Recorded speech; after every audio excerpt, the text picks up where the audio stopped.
जय हिंद, नमस्कार। आप सभी का एक बार फिर स्वागत है। OROP 2 की पूरी जानकारी।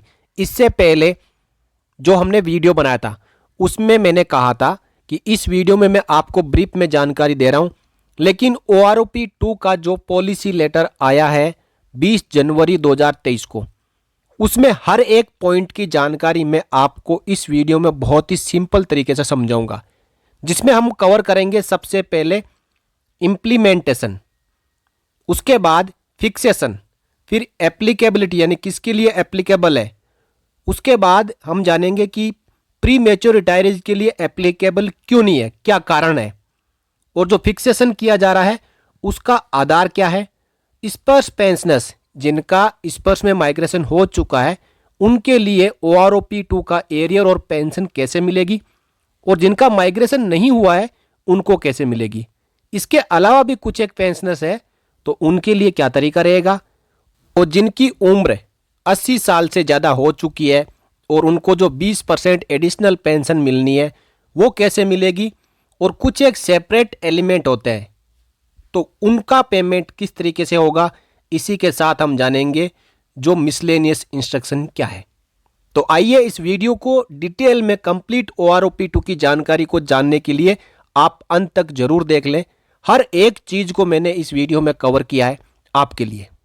तो यहाँ पे मैंने कुछ एक स्लाइड्स आप सबके लिए बनाई है जिससे कि हम बेहतर तरीके से पूरे OROP 2 के जो सैलिएंट फीचर्स है उनको जान सके। सबसे पहले इम्प्लीमेंटेशन, आप सभी को पता है और जैसा कि आप मांग भी कर रहे थे कि 1 जुलाई 2019 से OROP 2 का जो रिवीजन होना था वो सरकार ने लागू नहीं किया था।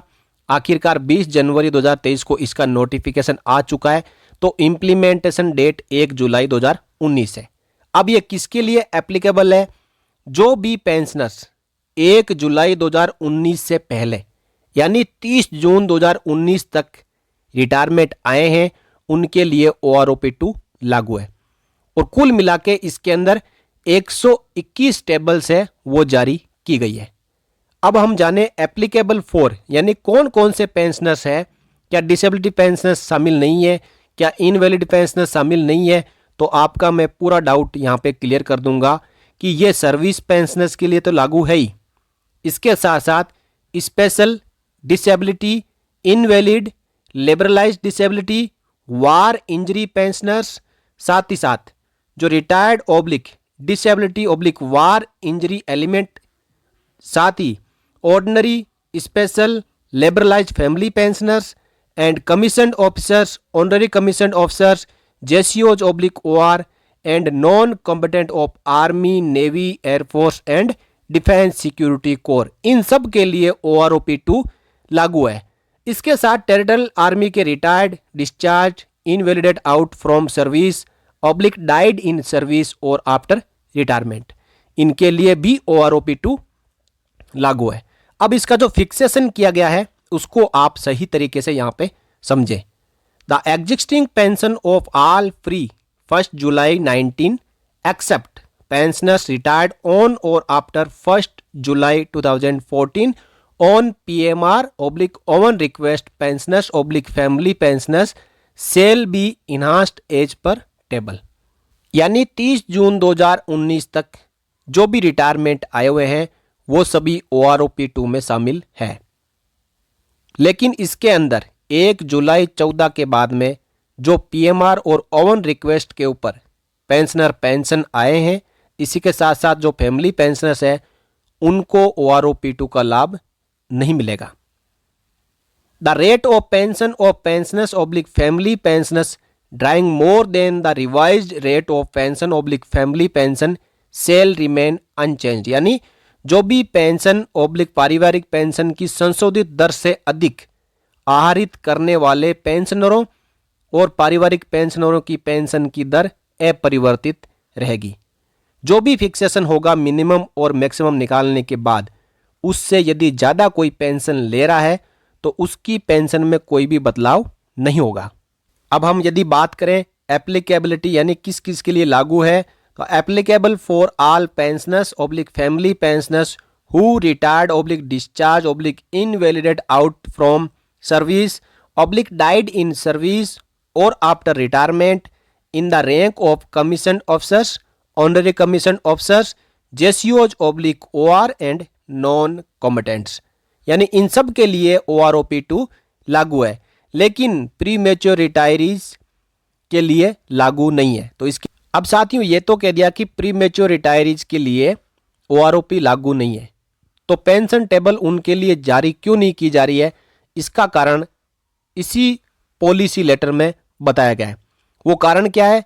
The information regarding premature retirement oblique own request is not available in the PPO, hence table based revision by PDA in such cases is not feasible.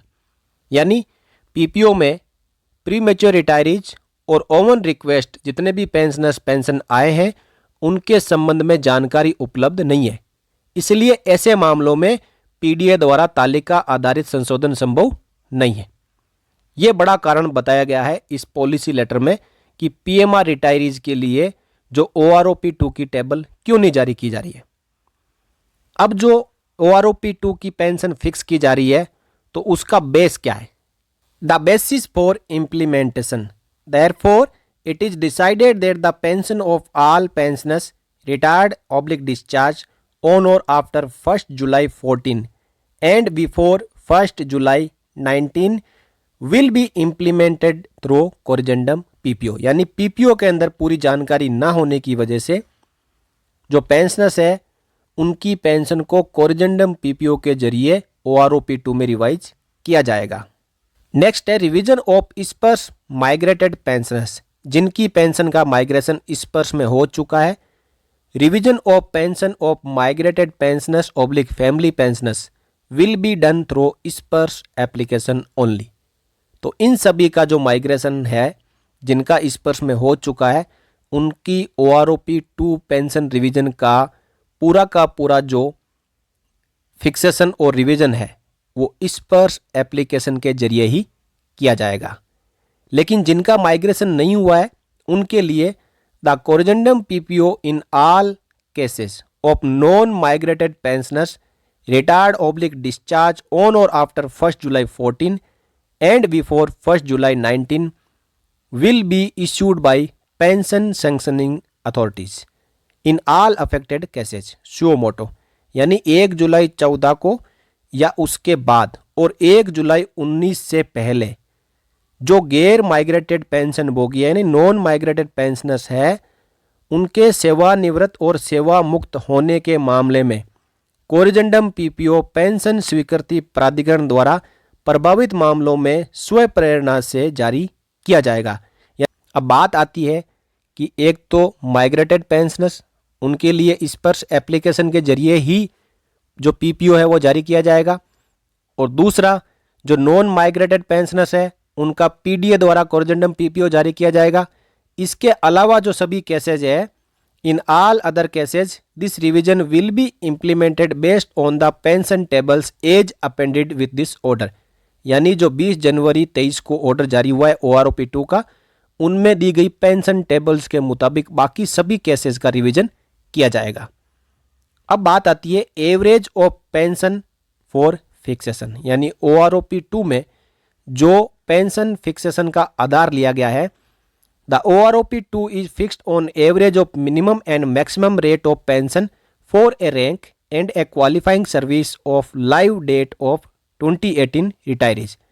OROP2 को 2018 के सेवानिवृत्त लोगों की लाइव तारीख से एक रैंक और एक समान सेवा के लिए पेंशन की न्यूनतम और अधिकतम दर के औसत पर तय किया जाएगा। आप सभी को पता है कि 2018 का किसी एक रैंक का समान सर्विस वाले पेंशनर्स का मिनिमम और मैक्सिमम पेंशन लिया जाएगा और उसका एवरेज निकालने के बाद जो पेंशन है वो फिक्स की जाएगी।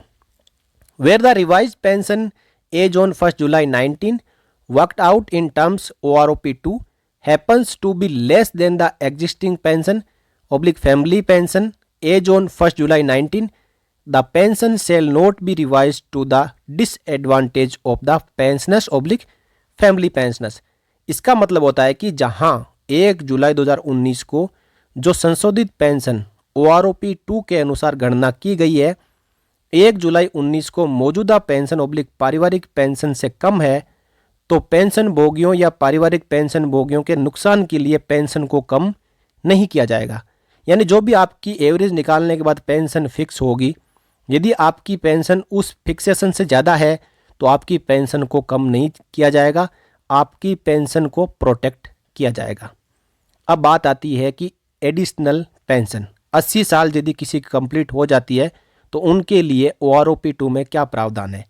Additional pension as applicable to the pensioners public family pensioners on attending the relevant age 80 years and above shall also be enhanced by the PDS from 1st July 19 or the date from which the pensioner attains the age of 80 years or more whichever is later। यानी 1 July 19 या फिर उसके बाद 80 साल उम्र complete करते हैं, दोनों में जो भी बाद में आएगा उस डेट से एडिशनल पेंशन भी मिलेगी। अब बात आती है कि कुछ एक ऐसे एलिमेंट है जो कि पेंशन के अतिरिक्त दिए जाते हैं, जैसे कि मॉनेटरी अलाउंस होते हैं जो कि गैलेंट्री अवार्ड विनर्स को दिए जाते हैं। जो परमवीर चक्र और अशोक चक्र अवार्डीज होते हैं उनको सेपरेट एलिमेंट उनका अलाउंस मिलता है, वो आपकी OROP 2 की पेंशन के अलावा से मिलेंगे। इसके साथ साथ जो 100% डिसेबल होते हैं उनको कांस्टेंट अटेंडेंस अलाउंस भी मिलता है, ये भी आपकी OROP 2 की जो रिवाइज पेंशन है उसके अतिरिक्त दिया जाएगा। और तीसरा जो एलिमेंट है वो है डियरनेस रिलीफ। तो monetary allowance, constant attendance allowance और डियरनेस रिलीफ, ये जो OROP 2 का जितना आपका एरियर और पेंशन बढ़ेगी उसके एडिशनल अतिरिक्त आपको दिया जाएगा। अब बात आती है कुछ एक मिसलेनियस इंस्ट्रक्शंस यहाँ पे लिखी हुई थी पॉलिसी लेटर में, वो क्या है। No arrear on account of revision of pension oblique family pension for the period prior to 1 July 19। यानी 1 जुलाई 2019 से पहले की अवधि के लिए पेंशन और फैमिली पेंशन के संशोधन के कारण कोई भी एरियर नहीं दिया जाएगा। और no commutation of pension shall be admissible on revised oblique additional amount pension oblique arrear of OROP 2। OROP 2 लागू होने की वजह से जो भी आपकी एडिशनल पेंशन बन रही है, अतिरिक्त जो पेंशन आपकी बढ़ेगी या जो कोई एरियर मिलेगा, तो उसके मुताबिक आपके कम्यूटेशन में कोई बदलाव नहीं होगा। जो कम्यूटेशन आपको पहले मिल चुका है, सैंक्शन हो चुका है, वही रहेगा। Any over payment will be recovered, क्योंकि यहाँ पे जो आपको लाखों में पेमेंट किया जाएगा, यानी लगभग एवरेज हम निकालें तो 70-80 हज़ार से लेके 2.5-3 लाख तक का एरियर अलग अलग रैंक वाइज मिलेगा। उस दौरान आपका जो भी PDA रहेगा उसके द्वारा गलत कैलकुलेशन की वजह से यदि आपको एक्स्ट्रा कोई एरियर या पेमेंट मिल जाता है तो वो वापस रिकवर किया जाएगा। There will be no change in the amount of gratuity already determined. आपकी ग्रेजुएटी इससे पहले जो भी फिक्स कर दी गई है उसमें कोई भी बदलाव नहीं होगा। इस वीडियो में मैंने आपको OROP 2 के कंप्लीट जो सैलिएंट फीचर्स है उसके बारे में डिटेल में बताया। अगले वीडियो में हम रैंक वाइज आपका कितना एरियर बनेगा, पहले से जो आपकी 7th CPC की फिक्सेशन हुई या OROP 1 में जो आपकी फिक्सेशन हुई, उसके बाद OROP 2 में जो आपकी फिक्सेशन हुई है, तो आपका पर मंथ कितना पेंशन में इंक्रीज होगा। इसी के साथ साथ आपका 31 दिसंबर 22 तक कितना एरियर बनेगा और 31 मार्च 23 तक कितना एरियर बनेगा और 1 अप्रैल 2023 से आपकी पेंशन कितनी बढ़ेगी, इन सब के वीडियोज़ में आने वाली सीरीज में लेके आऊँगा। आप चैनल के साथ बने रहिए, आपको हर एक जानकारी बिल्कुल सटीक मिलेगी। इस वीडियो में इतना ही, अगले वीडियो में फिर मिलेंगे OROP 2 और आपके वेलफेयर से जुड़ी हुई एक और जानकारी के साथ। तब तक के लिए जय हिंद, जय भारत, वंदे मातरम।